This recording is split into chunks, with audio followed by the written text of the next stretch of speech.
You know, you can spend your own money on yourself. And when you spend your own money on yourself, you're very careful of what you spend it on, and you make sure that you get the most for your dollar. You can spend your own money on somebody else. You give gifts to other people. You take people out to dinner. And when you spend your own money on somebody else, you're very careful. This is so You nonsensical. don't spend too much. You try to keep down the amount you spend. But you don't worry very much about what the other fellow's getting from it. You don't pay anything like as much attention to the gift. Why would anyone who actually cares about like the value that you're actually getting not care about then trying, if you're going to spend your money either way, why would you give someone a gift that's rubbish? I mean, who? I mean, do parents, okay, so someone else could be your kids. Do parents care more about spending money on themselves or spending money on their kids? When you're in love with your significant other, do you care more about spending money on yourself, or do you care more about spending money on that other person? If you have a best friend, do you not go out there and if it's their birthday or whatever, you try to find the best gift for them, and then you want to also make sure it's a good gift too? Or do you not care about that? Do you not care about the most important people in your life? Do you put yourself that much ahead of them? Because if you do, you're a selfish, narcissistic jerk. And if you're not, then this shouldn't make sense to you. So if Milton Friedman in right here makes sense to you, you're a narcissistic jerk, and you probably need to stop being this selfish. Period. The end.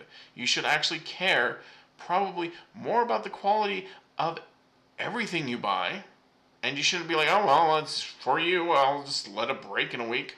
Here, my parents never thought of this.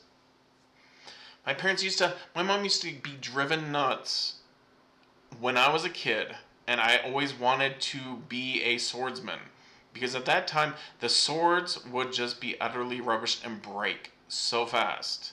And she hated the fact that I kept trying to buy these swords. Because every year, I wanted to be something with a sword, and every year, before Halloween, I would break that sword. And like one year, she like literally forced me not to play with it until Halloween.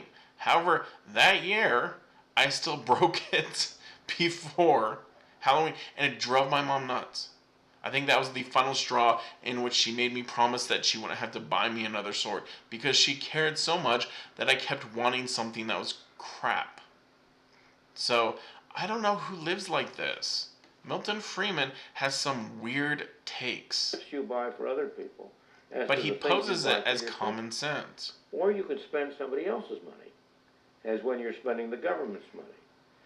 I say the government's money, the taxpayers' money, which the government... So he's just taken a nonsensical thing, and now he's then trying to apply that to government spending. Has control of it.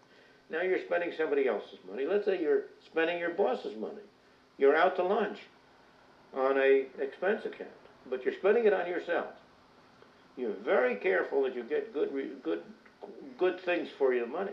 Now, what's weird here is if a corporation is spending money for like anything, a lot of times they end up buying the worst quality versus the government.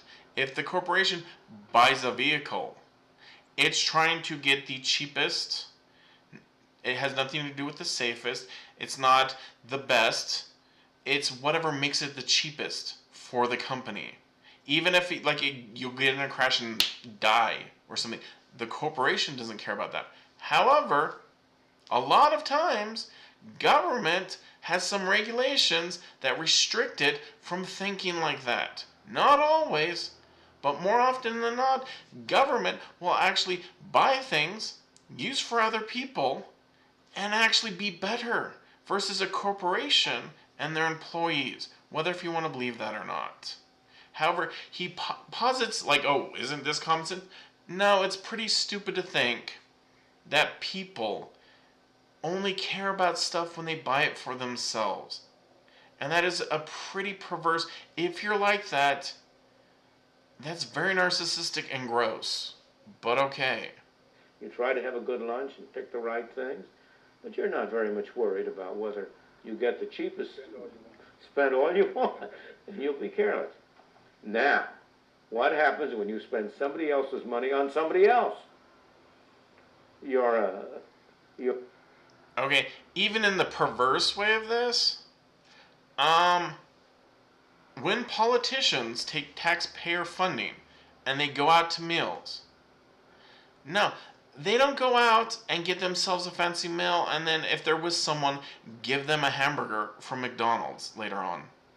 I mean, maybe if it's their intern and they're jerks, they do that. But if they're going out there and they're with someone, they tend to actually use that taxpayer money on incredibly expensive meals. Even when you go to the perverse thing, that should be kind of gross that politicians can sometimes spend taxpayer money on like weird crap.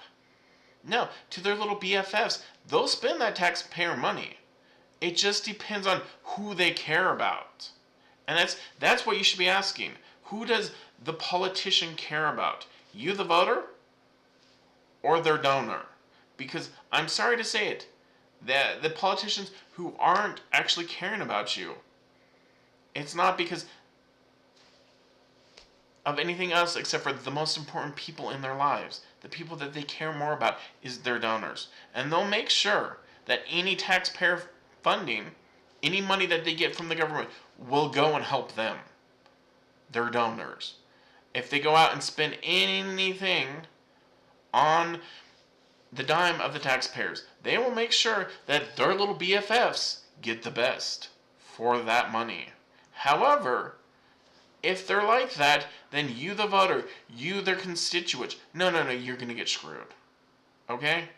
So, first of all, this is nonsensical. The problem would be trying to create a government in which the people there are caring more about whomever you are as the citizen more than whomever is the biggest corporate donor to them.